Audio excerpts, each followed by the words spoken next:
할렐루야. 우리 옆분과 인사합시다. 하나님 우리 함께 하십니다. 시작. 하나님 우리 함께 하십니다. 한 번 더 웃는 얼굴 인사합시다. 당신의 얼굴을 보니 하나님의 얼굴을 보는 것 같습니다. 시작. 당신의 얼굴을 보니 하나님의 얼굴을 보는 것 같습니다. 네, 반갑습니다.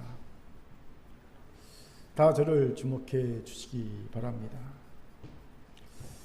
작년 5월 10일 윤석열 정부가 출범한 후 약 1년이 넘는 시간 동안 개인적으로 저에게는요 참 고통스러운 시간이었습니다. 이유는 간단합니다. 민주주의의 후퇴, 민생의 후퇴, 경제의 후퇴, 인권의 후퇴, 역사인식의 후퇴, 외교의 후퇴, 안보의 후퇴, 국격의 후퇴 등 대한민국의 모든 분야에 걸친 끔찍한 후퇴를 봐야만 했기 때문입니다. 혹자는 군사정권 의로의 회기, 심지어는 유신대로의 회기라고까지 얘기하더라고요. 그렇기에 목회자로서 분명 싫어하는 분도 있음을 알지만 제가 할 수 있는 범위 내에서 날선 비판의 말들을 해왔습니다. 그런데 얼마 전 유시민 작가의 글을 읽고 비판의 말로는 대한민국의 총체적인 후퇴를 막을 수 없다는 생각을 하게 되었습니다. 왜요? 유시민 작가가 이런 말을 하더라고요. 반지성주의는 비판할 수 있다는 겁니다. 왜냐하면 그래도 지성은 있고 지성이 있다는 것은 학습 능력이 있다는 뜻이기 때문입니다. 그러니까 비판하면요 들을 귀가 있다는 거죠. 하지만 무지성주의는 비판할 수 없다는 겁니다. 무지성주의는 지성이 없으니 학습 능력도 없기 때문입니다. 아무리 비판해도 속이에 경일기라는 거죠. 대한민국의 대통령은 무지성주의자라고 하더라고요. 그렇기에 이런 이는 그냥 자기 고집대로 밀어붙이기만 합니다. 초헌법적으로 막 밀어붙이지. 대화가 안 됩니다. 심지어 유시민 씨는 고릴라 비유를 들더라고요.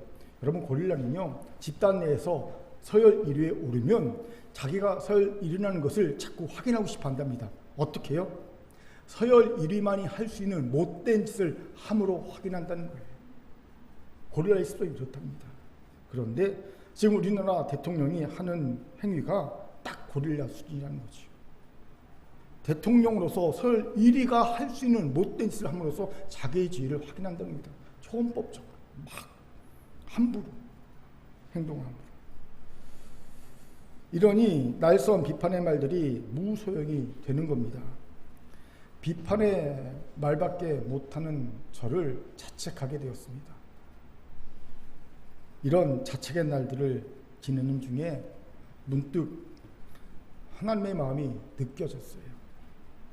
여러분, 가나안 땅을 목전에 두었던 가데스 바네아에서 이스라엘 백성들이 어떤 모습을 보였습니까? 가나안 땅 거민에 비하면 자신들은 메뚜기 같다고.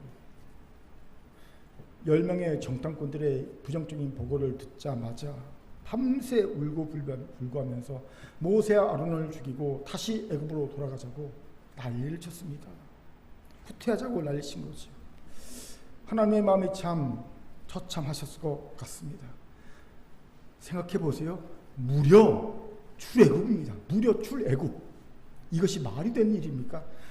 여러분, 대제국 애굽에서 애굽 경제의 근간을 이루는 것이 뭔지 아세요? 노예계층, 최하층, 소위 하피르라고 얘기하는 이들. 이 하피르에서 히브리라는 말이 나왔거든요. 하피르들의 노동력이 애굽 경제의 근간입니다. 90%의 하피르들이 열심히 노동을 해갖고 약 10%의 귀족과 평민들을 먹여 살리는 게 애굽 경제의 근간입니다. 그런데 이 하피르들이 집단으로 탈출한다? 이거는요 애굽 경제가 무너지고 애굽이 망하는 것을 의미합니다. 하늘이 두 쪽이라도 애굽에서는 일어나면 있어서는 안 되고요. 절대 바로는 이것을 용납할 수 없는 일입니다. 그런데 하늘이 두 쪽이라도 일어날 수 없는 일이 일어났어요. 그리고 무려 홍해의 기적을 통해 완전하게 애굽을 탈출할 수가 있었습니다. 그리고 장정만 60만 명 이상, 최대로 추정하면요 싹 긁어모으고 최대치로 추정하면 200만 명 이상의 사람들이 광야길을 걸어서 가데스 바네까지 이룰 수 있었습니다. 가나안 목전까지. 그런데 여러분, 광야길은 하루만 잘못 걸어도요 다 탈진해서 죽는 위험한 길입니다. 이때쯤 이스라엘 가보잖아요. 그러면 하루 광야길 못 걷습니다. 우리는 탈진합니다. 그만큼 어려운 길입니다. 그 길을 그 많은 인원이 여러 날을 걸어서 행군했다는 겁니다. 구름기둥과 불기둥, 만나 메추라기 같은 하나님의 기적적인 역사하심과 보호하심, 인도하심이 없이는 불가능한 여정이었다는 거지요. 그런데 이런 큰 은혜와 능력으로 기껏 가나안 땅 목전에 이르러서 이스라엘 백성이 한단 말이 무엇이었습니까? 민수기 14장 2절부터 4절까지 같이 읽겠습니다. 시작. 이스라엘 자손이 다 모세와 아론을 원망하며 온 회중이 그들에게 이르되 우리가 애굽 땅에서 죽었거나 이 광야에서 죽었으면 좋았을 것을 어찌하여 여호와가 우리를 이 땅으로 인도하여 칼에 쓰러지게 하려 하는가? 우리 처자가 사로잡히리니 애굽으로 돌아가는 것이 낫지 아니하랴. 이에 서로 말하되 우리가 한 지휘관을 세우고 애굽으로 돌아가자 하며, 한마디로 뒤돌아가자, 후퇴하자는 말입니다. 이러니 하나님 입장에서는 처참한 심정이 드셨을 것 같습니다.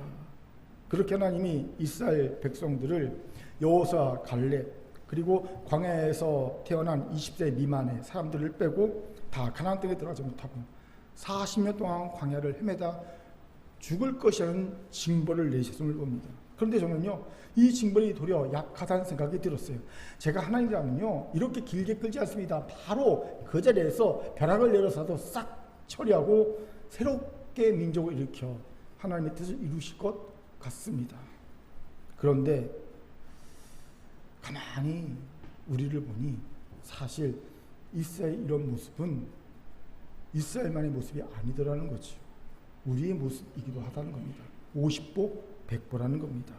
우리도 큰 은혜와 사랑을 받고도 너무나 쉽게 뒤로 물러가 제자리로 돌아가곤 하기 때문입니다. 그래도 제자리로 돌아가는 사람은 그나마 낫습니다. 어떤 이들은요 제자리가 아니라 침륜에 빠지다는 겁니다. 뒤로 돌아가 침륜에 빠집니다. 침륜의 뜻은요 저주받다, 죽다, 멸망하다, 소멸하다는 뜻입니다. 제가 목회 29년을 하는 동안 제 기억 속에 큰 은혜와 사랑을 받았음에도 결국 뒤로 물러가서 침륜에 빠진 이들이 몇 있습니다. 기억 속에 있어요. 그렇게 사랑하는 큰교회 성도 여러분, 역사의 후퇴만큼이나 우리가 경계하고 처참하게 느껴야 할 것이 바로 신앙의 후퇴임을 알아야 합니다. 신앙의 후퇴란 내게 임한 하나님의 뜻의 후퇴, 내게 주신 하나님 나라의 사명의 후퇴를 말합니다. 이런 의미에서 한국교회는요 이미 옷을 찢고 머리에 재를 뿌리고 앉아서 회개해야 마땅합니다. 심각한 신앙의 후퇴가 이미 자행되고 있기 때문이죠. 이에 대한 증거를 굳이 말하지 않아도 여러분 다들 알 겁니다. 한국교회와 성도들이 얼마나 신앙의 후퇴를 하고 있는지를. 누구는 코로나 핑계를 대는데 이건 진짜 핑계일 뿐입니다. 코로나는 이미 진행되고 있던 신앙의 후퇴를 가속시킨 역할을 했을 뿐, 한국교회는요 막을 수 없는 신앙의 후퇴 중에 있었습니다.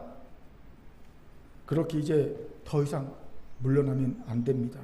우리는 이미 낙동강 저지선까지 물러나 있습니다. 여기에서 막아야 합니다.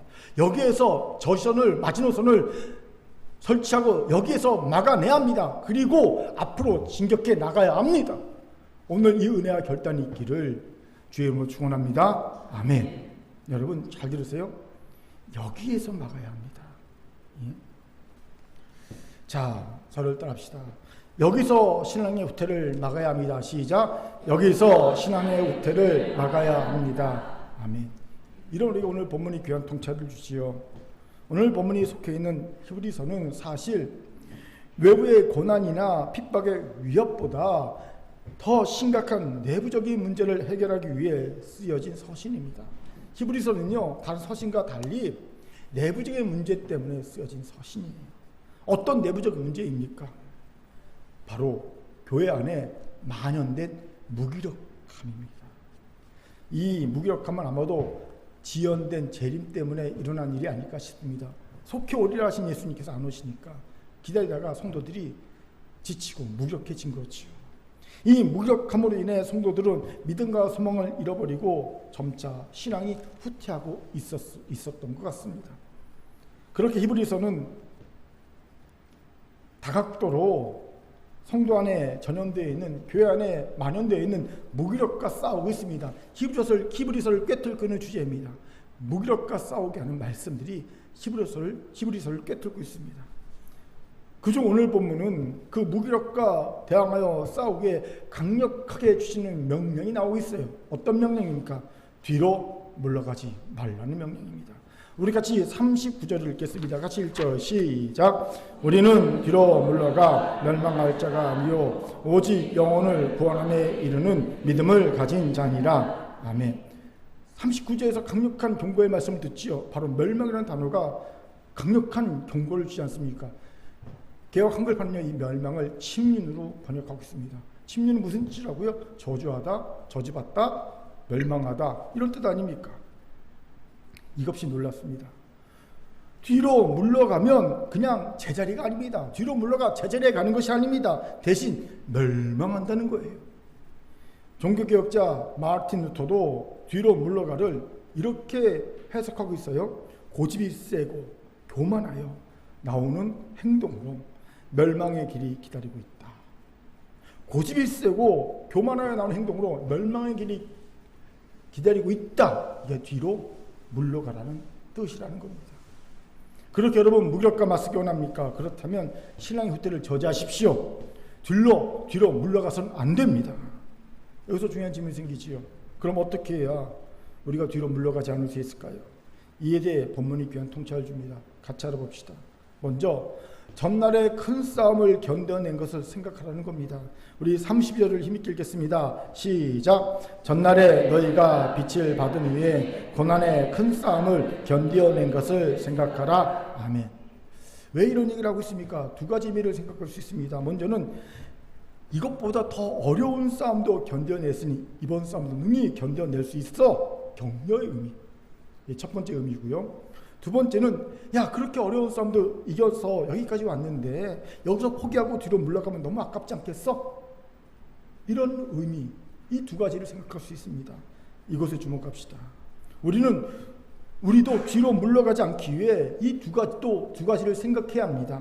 먼저는 우리가 더 어려운 싸움도 견뎌낸 교회와 성도라는 겁니다. 어떤 어려운 싸움입니까? 신앙의 핍박과 경제적인 고난과 정치적인 포갑이었습니다. 여러분, 한국교회는요, 순교자의 피 위에 세워진 교회입니다.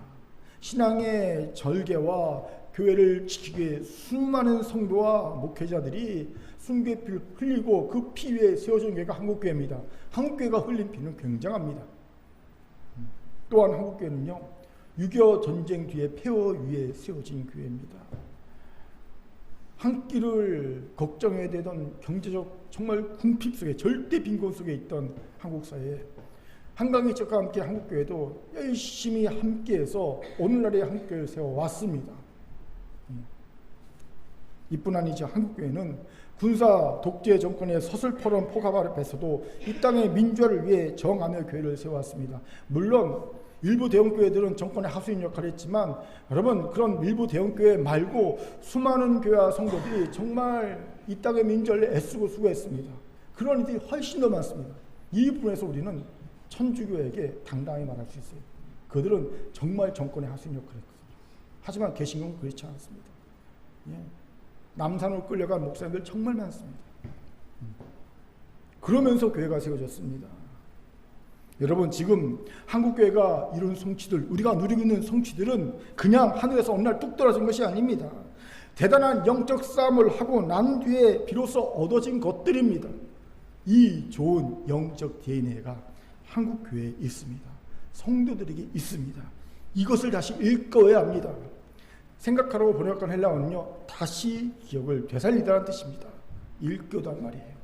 이런 귀한 영적 DNA, 우리 안에 숨겨진 영적 DNA를 다시 일깨워야 합니다. 기억을 되살려야 합니다. 질문이 생기죠. 어떻게 이 좋은 영적 DNA를 일깨울 수 있을까요? 기억을 되살릴 수 있을까요? 이때 필요한 것이 뭔지 아세요? 바로 고난입니다. 고난이 숨어있는 좋은 영적 DNA를 일깨우게 합니다. 캐나다에서 이런 실험을 한 적이 있어요. 양식장에서 무지개 송어를 다 키운 뒤에 성장한 무지개 송어를요, 자연에 방출했습니다. 그리고 7개월 뒤에 그 방출한 무지개 송어를 잡아서 뇌의 용량을 측정했어요. 그랬더니 놀랍게도요, 7개월 만에 무지개 송어, 다 큰 무지개 송어의 뇌의 용량이 15%나 늘었어요. 여러분, 원래 다 크면요 뇌는 안 늡니다. 줄면 줄지. 왜 무지개 송어의 뇌 용량이 15% 는지 아십니까? 양시장했을 때는요 걱정 없이 때만 되면 먹여주거든요. 그러니까 아무 생각 없이 지내면 됩니다. 그런데 자연에 딱 나가니까 이제는요 자기가 스스로 생각해야 돼요. 스스로 먹이를 구해야 돼요. 그러다 보니까 뇌를 사용하는 거예요. 무지개 송어도. 그러다 보니까 뇌의 용량이 15%나 7개월 만에 늘었다는 거죠. 고난이 숨어있는 능력을 개발시킨 거예요. 인간도 마찬가지입니다. 고난이 없을 때는 그렇게 무력해 보일 수 없던 이도 고난이 닥치면 도리어 그 안에 숨겨져 있던 영적 DNA 능력들이 마구 개발되어 사용되는 것을 보게 됩니다. 내게 이런 능력이 있었네? 오히려 고난이 그를 살게 하고 그를 새롭게 하는 것을 흔히 보게 됩니다. 이런 의미에서 제가 좋아하는 시가 있습니다. 박노해 시인의 가면 갈수록이라는 시입니다. 소개합니다. 뒤를 돌아보면서 앞을 향해 걸었다. 너를 향해 걸었다. 내 희망은 단순한 것, 내 믿음은 단단한 것, 내 사랑은 단아한 것. 돌아보면 그랬다. 가난이 나를 단순하게 만들었다. 고난이 나를 단단하게 만들었다. 고독이 나를 단아하게 만들었다. 그것들은 나를 죽이지 못했다. 나를 죽이지 못한 것들은 나를 더 푸르게 하였다. 가면 갈수록 나 살아있다. 여러분, 나를 죽이지 못한 고난은요 도리어 나를 푸르게 합니다. 이 고난 때문에 나는 더 푸르게 살아갑니다. 가면 갈수록 풀어지는 거예요. 이 부분이 저의 마음에 와 닿은 적이 있습니다. 하나님이 주신 고난은 우리를 죽이지 못합니다. 그리고 죽이지 못하는 고난은 도리어 우리를 살립니다. 고난 때문에 우리는 더 푸르게 될 것입니다. 살아있게 될 것입니다. 이것을 아시기에 하나님은 그의 사랑하는 자녀들이 더 푸르게 더 활기차게 살게 하시기 위해 그 안에 내재된 영적인 좋은 DNA가 깨어나게 하시기 위해 고난을 일부러 주십니다. 그렇기에 좋은 영적 DNA를 일깨우기 원하십니까? 그렇다면 시편 119편의 시인의 고백처럼 고난당하는 것이 내게 유익이라는 믿음의 고백을 가진 채 주를 위한 고난을 자처할 수 있어야 합니다. 고난이 나를 풀게 하고 고난을 살게 한다는 이 믿음의 고백을 가지고 고난당한 것이 내게 유익입니다. 주를 위해 내가 고난을 자처하겠습니다. 라는 믿음을 가지고 살면 됩니다. 그리고 고난에 지지 않아야 합니다. 분명 고난이 내 안에 숨어있던 좋은 영적 DNA를 일깨워 줄 겁니다. 나를 더 푸르게 해줄 겁니다. 우리를 핍박에도 굴하지 않고 경제적인 어려움에도 기죽지 않으며 불의에 맞서 하나님 나라를 만들어갈 수 있는 강단 있는 성도와 교회로 만들어줄 줄 믿습니다. 아멘. 두 번째로 뒤로 물러가지 않기 위해 우리가 생각해야 할 것은요, 여기까지 어떻게 왔는데 아깝게 포기하는 마음이에요. 여기까지 어떻게 왔는데 여기서 포기해 아깝게 할 수 없어. 이 마음, 저는 이 마음을요 지지 않는 마음이라고 명명합니다. 그렇습니다. 이 지지 않는 마음이 있어야 포기하지 않을 수 있습니다. 왜 많은 사람들이 열심히 해오다가 고지를 앞두고 포기하고 맙니까? 그리고 무력하게 주저앉고 맙니까? 마음이 적기 때문입니다. 아브라함도 보십시오. 75세가 될 때까지 10년간 하나님이 아들을 주실 것을 믿고 잘 버텨왔습니다. 그런데 그만 10년의 믿음과 노력과 인내가 무색하게 85세 애굽종 하갈을 통해 이스마엘을 낳고 맙니다. 왜입니까? 마음에서 졌기 때문입니다.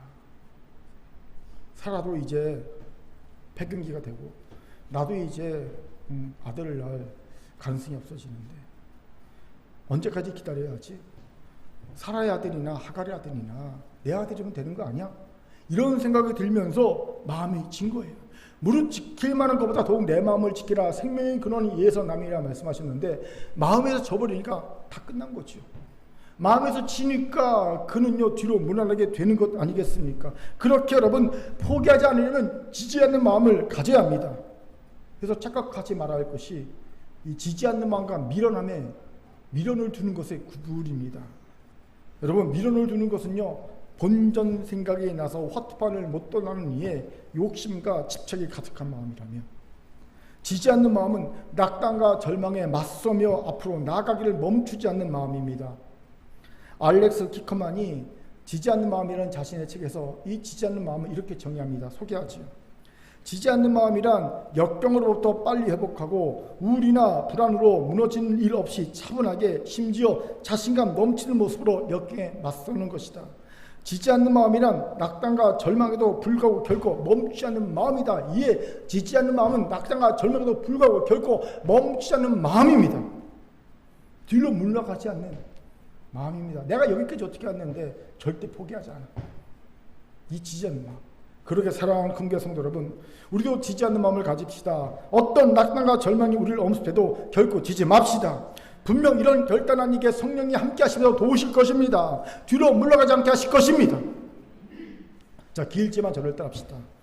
우리에게 무기력을 이길 영적인 DNA가 있습니다. 무력을 이길 영적인 DNA가 있습니다. 고난을 차참으로 이것을 일깨우고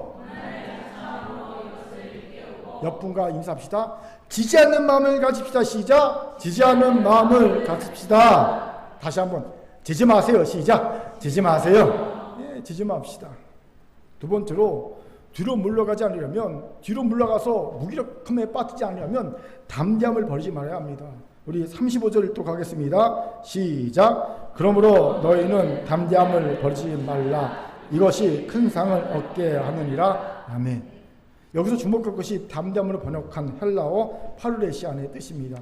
이 파르레시아는요, 두려움 없는 태도라는 뜻을 가지고 있어요. 두려움 없는 태도. 그렇게 담대함을 버리지 말라는 말은요, 두려움 없는 태도를 가지라는 겁니다. 여기서 우리가 담대하지 못하고 뒤로 물러가는 이유가 보이지요. 우리는 두려워하는 것들이 너무 많아요. 이러니 담대할 수가 없는 겁니다. 질문. 그럼 어떻게 해야 두려움 없는 담대함을 가진 태도, 두려움 없는 태도를 가질 수 있을까요? 어떻게 하면 될까요? 먼저는 여러분, 두려움 없는 태도를 가지려면 우리 마음이 우리를 책망할 것이 없어야 합니다.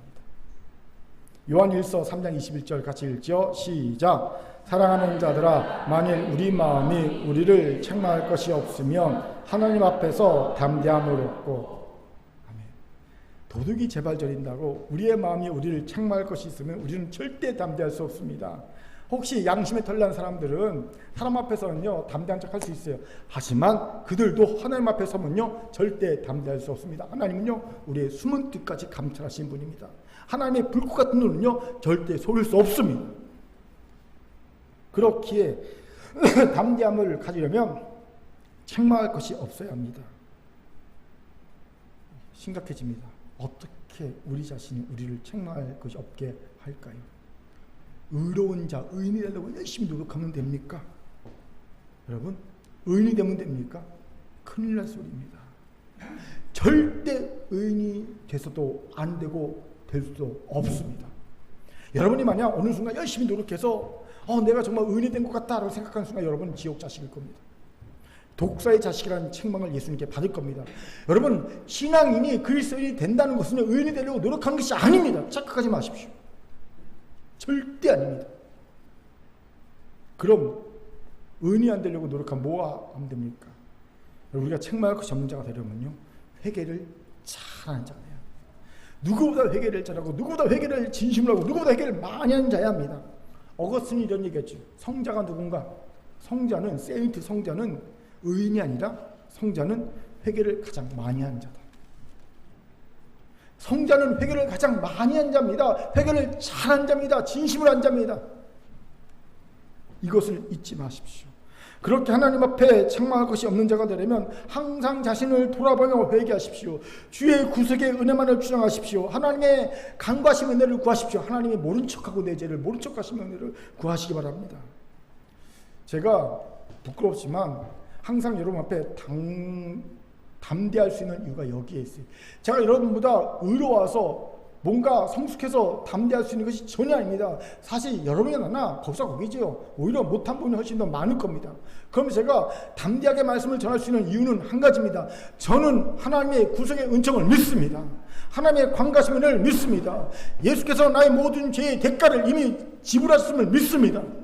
이 믿음의 저를 담대하게 하는 거예요. 이 은혜가 저를 담대하게 하는 겁니다. 회개함으로 주 앞에 서는 겁니다. 항상 예배 때에 여기서 하나님 앞에 간구하심을 구합니다. 하나님 거룩한 통로 되게 해달라고, 하나님 나의 죄를 덮어달라고 항상 기도하고 쓰는 겁니다. 그러니 담대히 쓰는 겁니다. 의로워서 그런 게 아니에요.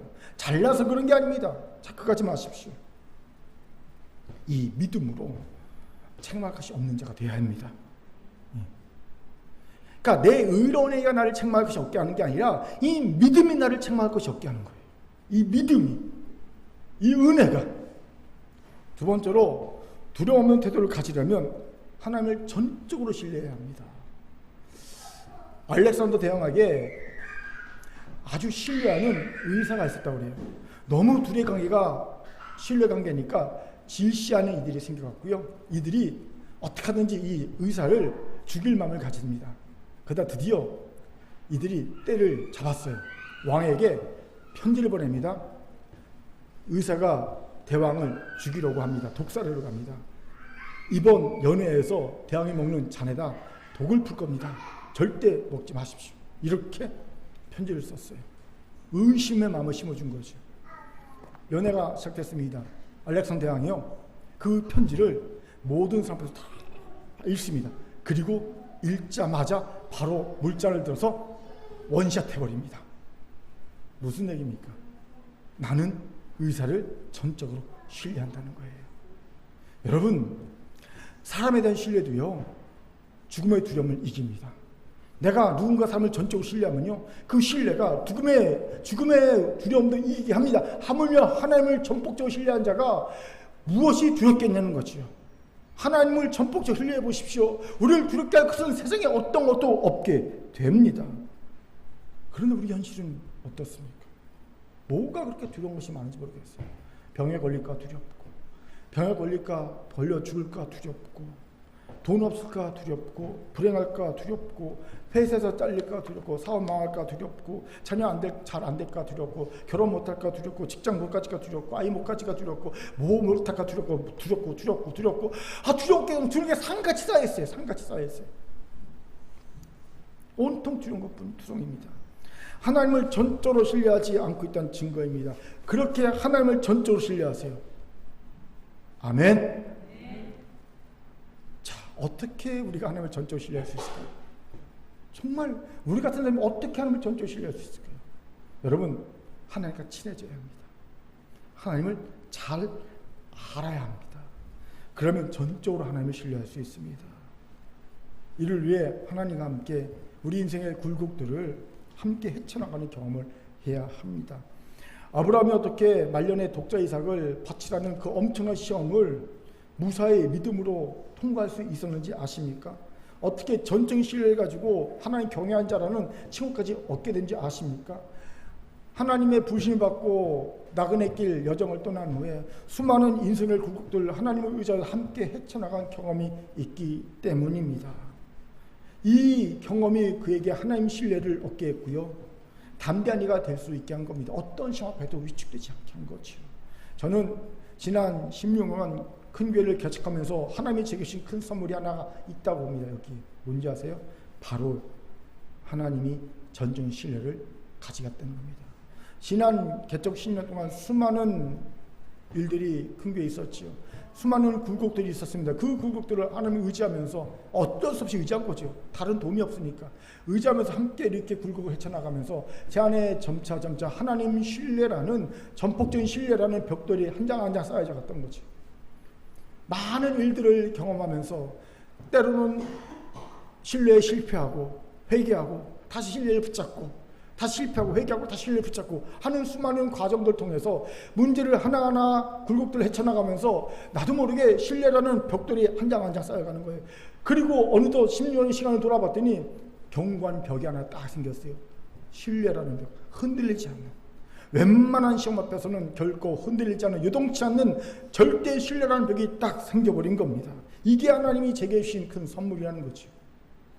다른 게 선물이 아니라 교인이 뭐 수천 명이 되는 거, 뭐 부자 되는 거, 그게 선물이 아니라 사실 진짜 선물은요, 하나님에 대한 전적인 신뢰였음을 깨닫게 됩니다. 하나님 이 선물을 제게 주신 거죠. 그렇게 하나님을 전적으로 신뢰하기 원합니까? 그렇다면 하나님과 함께 인생의 굴곡들을 넘어가세요. 하나님을 알게 될 겁니다. 하나님과 친해지게 될 겁니다. 그리고 저절로 신뢰의 벽돌이 하나하나 쌓아지게 될 겁니다. 무엇도 흔들 수 없는 담대함을 가지게 될 줄 믿습니다.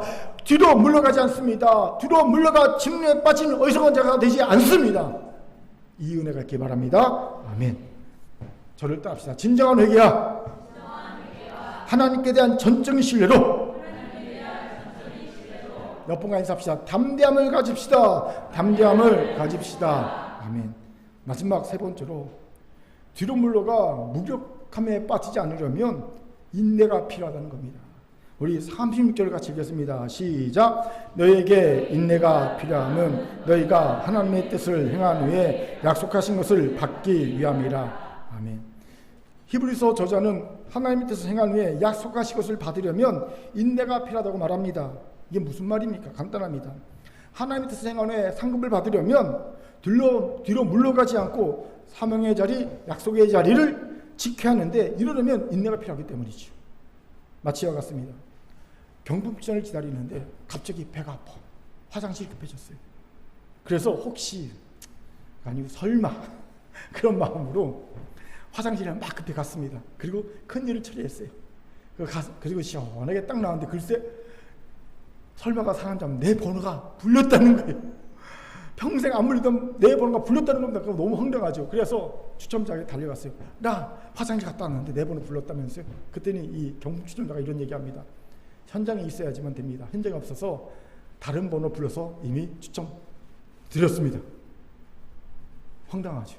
이런 어떡합니까? 내 잘못인데 현장에 없으면 내 잘못인데 이와 같은 거예요.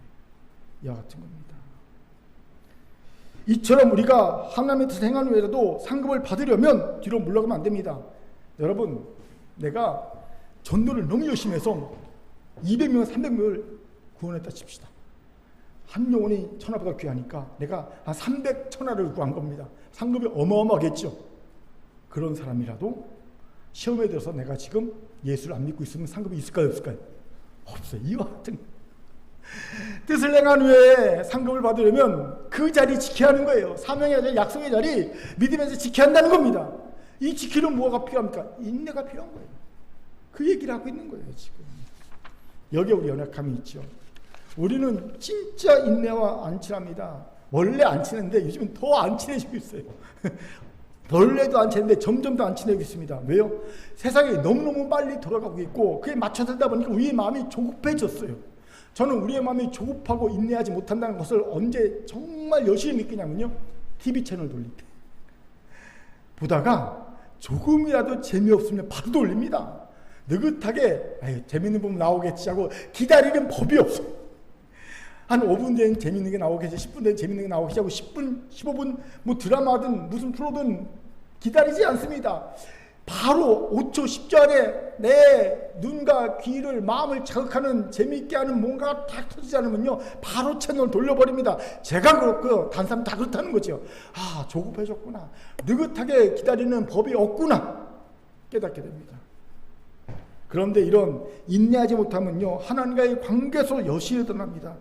도대체 하나님의 때를 기다리는 법이 없습니다. 대신 적당히 조급하다는 말만 면하면 바로 됐지요. 나 기다릴 만큼 기다렸어요. 그리고 자기 때를 행해버립니다.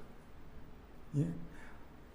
기다리는 신용 좀 하고 그냥 자기 뜻대로 행하는 것이 우리의 모습이죠.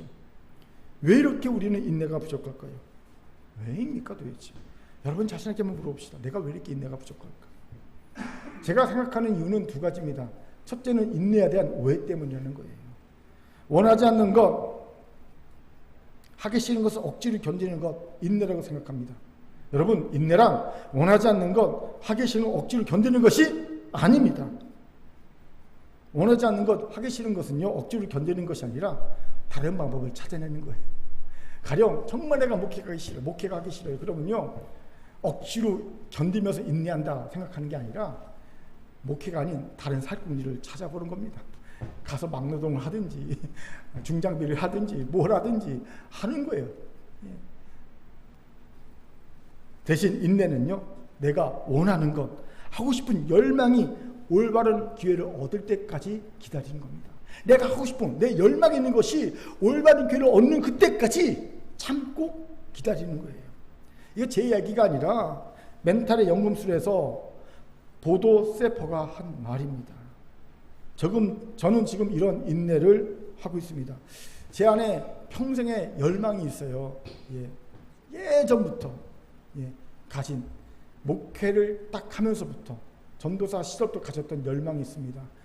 나한테는 불가능할지 모르지만 하나님 그래도 꼭 하고 싶어야 하는 열망이 하나 있어요. 뭐냐면 하나님께 아름다운 성전을 건축해서 봉헌하는 거예요. 봉헌은 뭐냐면요, 빚 하나 없이 하나님께 드린 걸 봉헌이라고 합니다. 그래서 교회 가끔 봉헌식 한다 그러잖아요. 그건요, 교회가 모든 대출을 싹 다 갚고 하나님 딱 갚았을 때 그때 비로소 봉헌식 하는 겁니다. 그러니까 교회를 건축해도요, 평생 봉헌식 못하는 교회도 있어요. 빚을 못 갚아서. 그러니까 저는 이 전도할 때부터의 열망이 하나님께 성전을 져서 봉헌하는 것, 그게 제 열망이에요. 이 열망이 올바른 기회를 얻기까지 기다리고 있습니다. 인내하고 있습니다. 그냥 인내하지 않아요. 기도는 기본입니다. 저 계속 기도하고 있고요. 그리고 계속 부동산 시세 알아보고 있고요. 좋은 교회 부지 있나 찾아보고 있고요. 좋은 교회 건물 있나 찾아보고 있습니다. 계속 두루두루 찾아보면서 기다리고 있습니다. 이게 인내예요. 그런데 우리는 자꾸 인내를 오해합니다. 하기 싫은 것을 억지로 견디는 것이라고. 그런 인내가 좋을 리가 없죠. 하기 싫은 것을 잠깐만 기다리려고 하는데 인내가 좋을 리가 없죠. 질문. 목사님, 제가 하기 싫어도 하나님의 뜻이라면 인내하는 것 아닙니까? 우리 그렇게 배웠잖아요. 내가 정말 하기 싫어. 교사하기 싫어. 선거대하기 싫어. 셀장하기 싫어. 그런데 하나님의 뜻이래. 하나님의 명령이야. 그러니까 인내하고 억지로 해. 그럼 인내해야 되는 건 아니까 하기 싫어도. 맞아요? 틀려요? 내가 정말 하기 싫은데 하나님의 명령이 뜻이래. 그러면 억지로 참고 해야 되는 것 아닙니까? 인내하면서. 맞습니까? 틀립니까? 틀립니다. 이거는 인내하지 말고 회개해야 합니다.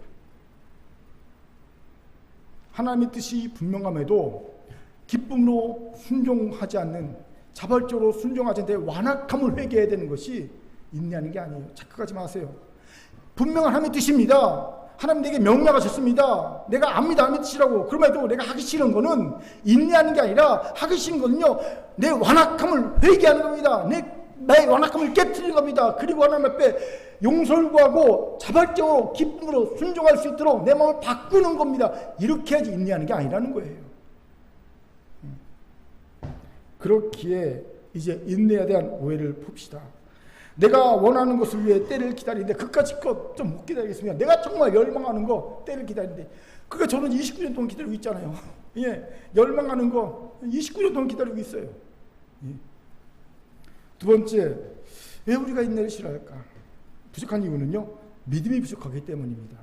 우리 31절 38절을 같이 읽겠습니다. 시작. 잠시 잠깐 오면 오시리가 오시리니 지체하지 아니하시리라. 나의 의인은 믿음으로 말미암아 살리라. 또한 뒤로 물러가면 내 마음이 그를 기뻐하지 아니하리라 하셨느니라. 아멘.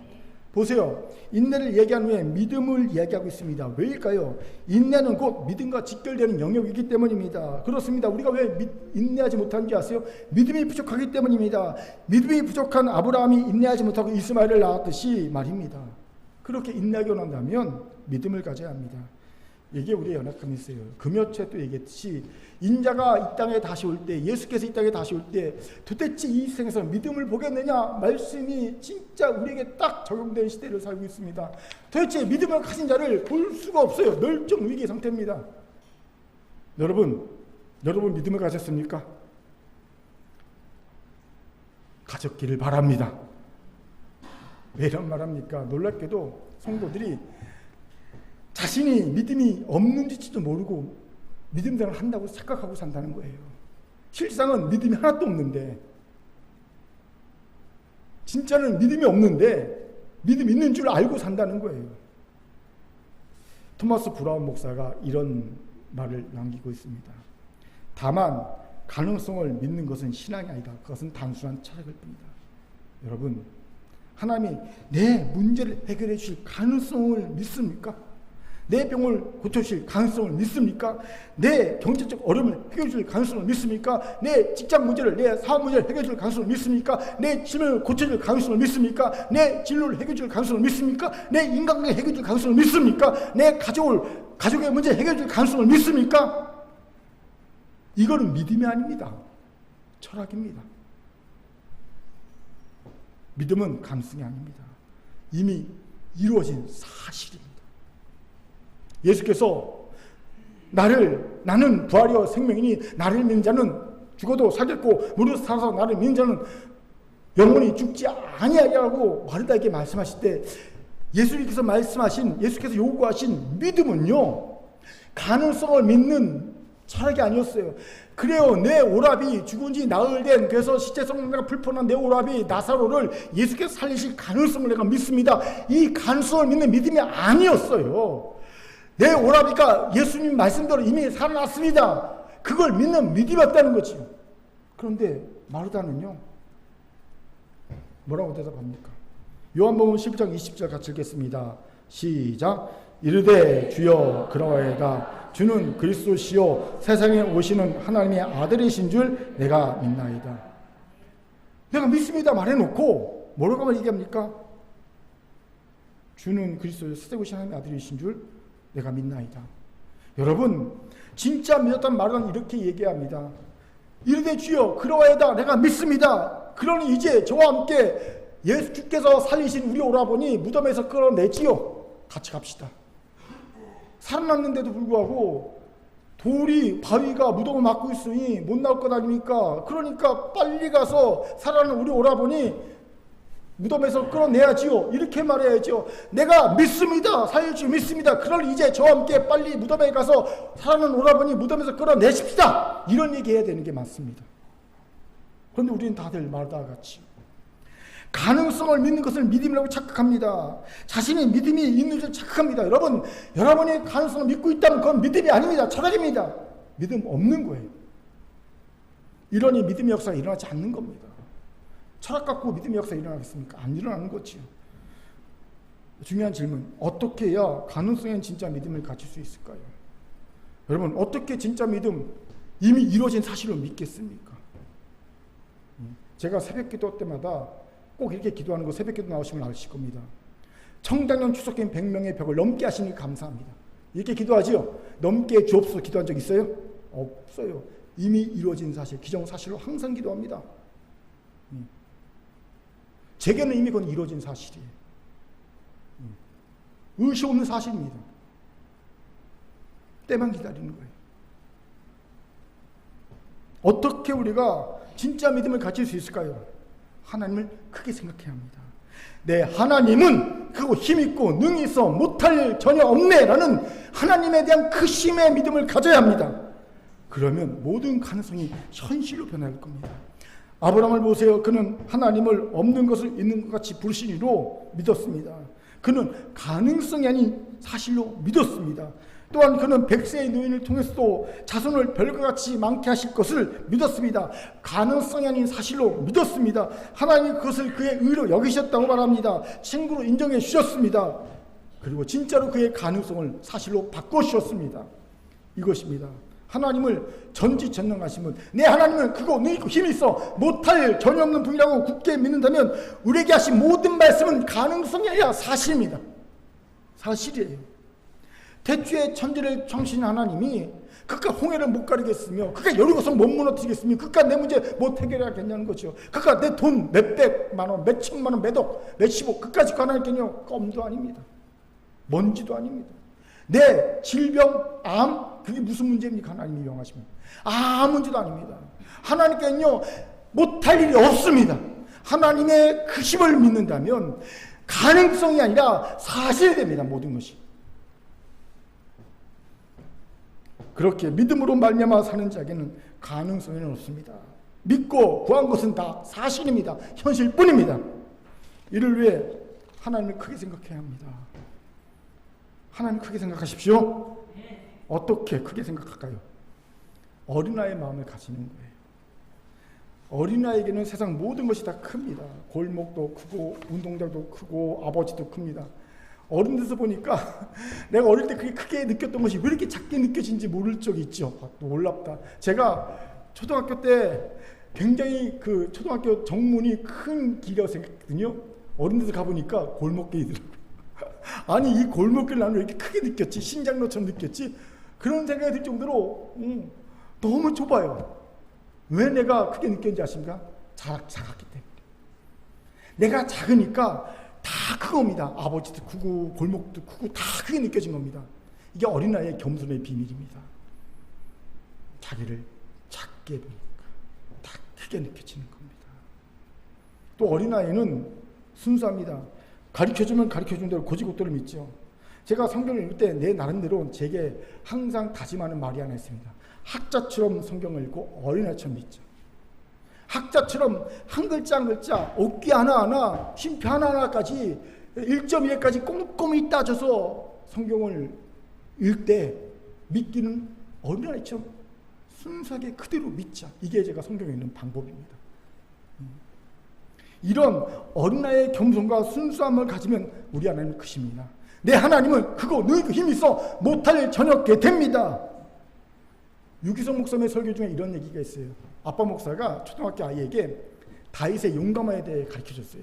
야, 소년 다윗이 목동 일대에 3m가 넘는 골리앗을 향해 맷돌 몇 개를 가지고 달려나갔자니 얼마나 다윗이 용감하니? 라고 아버지가 얘기했어요. 그랬더니 초등학교 아이가 이렇게 말합니다. 아빠, 제가 보기에는 다윗보다는 골리앗이 더 용감한 것 같아요. 왜? 아들이 말합니다. 골리앗은 다윗이 너는 칼과 단창으로 내게 오지만 나는 만군의 여호와의 이름 곧 내가 모욕하는 이스라엘 군대 하나님의 이름으로 내게 가노라 했는데도 다윗과 싸우겠다 나왔잖아요. 골리앗 진짜 용감하지 않아요? 이렇게 답했다는 거예요. 그 아들의 믿음에 아버지 목사가 놀랐다고 얘기하더라고요. 이야기를 하면서 유기성 목사가 이런 말을 합니다. 우리도 이 아이처럼 믿어야 정상입니다. 하나님을 크게 봤다는 거죠. 여러분, 하나님을 크게 봐야 정상입니다. 아이의 눈처럼 크게. 아이의 겸손과 아이의 순수함을 가지고 하나님을 크게 봐야 정상입니다. 하나님을 크게 본 순간 우리의 모든 가능성은 현실이 됩니다. 못할 게 없으니까. 사랑하는 긍대 성도 여러분, 우리에게는 아직 가능성에서 사실로 변화시키지 못한 것들이 너무 많지 않습니까? 가족권의 가능성, 건강한 육체의 가능성, 행복한 삶의 가능성, 경제적인 핍박으로부터 자유로워지는 가능성, 수많은 가능성들을 갖고 있는데 그게 사실이 안 되고 있지 않습니까? 우리는 아직 철학의 수준에 머무는 거예요. 우리 믿음이 철학의 수준. 여러분, 진짜 믿음의 단계로 옮겨야 됩니다. 우리 하나님을 어린아이 마음으로 크게 봅시다. 크게 보면 볼수록 하나님은 우리의 모든 가능성을 사실로 바꿔주실 겁니다. 이를 위해 우리의 믿음 목숨을 회개합시다. 그리고 이제 이미 이루어진 사실로 믿읍시다. 이 믿음이 어떤 상황에서도 우리의 사명의 자리, 약속의 자리를 지키게 할 것이고요. 인내를 갖게 할 것입니다. 뒤로 물러가 침륜에 빠지는 자가 아니라 마침내 상급을 얻는 자가 될 줄 믿습니다. 아멘. 아멘. 자, 저를 따릅시다. 가능성이 아닌 이루어진 사실을 믿는 몇 분이서 합시다. 믿음을 가지고 인내합시다. 시작. 믿음을 가지고 인내합시다. 아멘. 이제 말씀을 마치죠. 많은 이들이 집권 1년 만에 대한민국의 모든 부분을 후퇴시킨 정권을 보면서 퇴진운동을 벌이고 있음을 봅니다. 사실 여기저기서 벌써 퇴진운동이 일어나고 있어요. 그런데 이 공영방송 한 번도 방영하지 않았거든요. 그러다가 얼마 전에 놀랍게 MBC에서요. 최초로 정권 퇴진운동하는 것을 보도하더라고요. 깜짝 놀랐습니다. MBC가 드디어 미쳤구나. 드디어 반발하기로 작정을 했구나. 그대로 보도하더라고요. 각계각층에서 이미 정권 퇴진운동이 들불처럼 일어나고 있고요. 저는 이 들불이 더 거세질 거라고 확신합니다. 그럴 수밖에 없는 너무나 많은 비리들이 터지고 있어요. 말도 안 되는 일들이 상식적으로 있어서는 안 되는 일들이 막 터지고 있습니다. 이런 경우는 유신 때도 없었고 50, 60 때도 없었어요. 예. 어마어마한 일들입니다. 기가 막힙니다. 그런데 저는 성도와 교회라면 대한민국의 후퇴만이 아닌 교회와 성도의 신앙의 후퇴도 이처럼 심각하게 여기며 저지선을 만들고 뒤로 물러나지 않겠다고 결단하고 생각합니다. 여러분, 여기서 멈추게 합니다. 이거 꼭 들으셔야 합니다. 다른 거 다 잊어버려도 이 한마디 기억하세요. 여기서 멈추게 해야 됩니다. 여기서 멈춰야 합니다. 여기서 마지노선 저지선을 만들어야 합니다. 그리고 막아내야 합니다. 그래야지 앞으로 나갈 수 있습니다. 저는 큰 교회의 사명이 여기에 있다고 생각합니다. 여러분, 이 악한 시대에, 이 영적인 후퇴가 계속 일어나는 이 시대에 여러분, 우리가 이걸 막아내는 마지노선 낙동강 저지선의 선봉에 서야 합니다. 이런 큰 교회와 성도가 되길 바랍니다.